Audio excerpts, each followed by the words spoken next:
మనస్సాక్షి ఉంటే టీడీపీ వాళ్ళకి జగన్మోహన్ రెడ్డి గారు ఉన్నప్పుడు టీడీపీ వాళ్ళు ఉన్న జీడిపి పబ్లిక్లో బయట పెట్టండి, ఆటోమేటిక్గా తెలిసిపోయింది.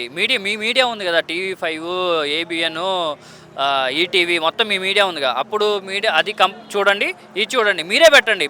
మా సాక్షిలో మేము పెట్టుకోవడం అన్నట్లు మీరే పెట్టండి, మీరే చూపించండి. జీడిపి ఎప్పుడు ఉందో, ఎప్పుడు హైలో ఉందో, ఎప్పుడు తక్కువ ఉందో మీకే తెలుస్తుంది.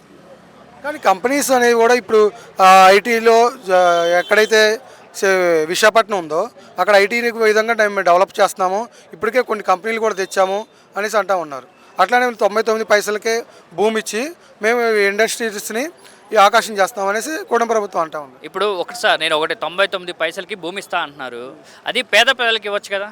పేద ప్రజలకి ఇస్తే వాళ్ళు ఇల్లు కట్టుకుంటారు. ఇండస్ట్రీ వాళ్ళ దగ్గర డబ్బులు లేవా?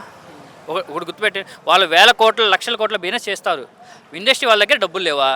వాళ్ళకి ఒక 5 లక్షలు వాళ్ళు కట్టలేరా? 5 లక్షలు పెట్టి మనకి ఒక ఇన్కమ్ పెరుగుతుంది కదా. ఆ ఇన్కమ్ ద్వారా వేరే పథకానికి మనం రొటేషన్ చేసుకోవచ్చు కదా. అసలు 99 పైసలకి ఇవ్వడం అది చాలా రాంగ్ పొజిషన్.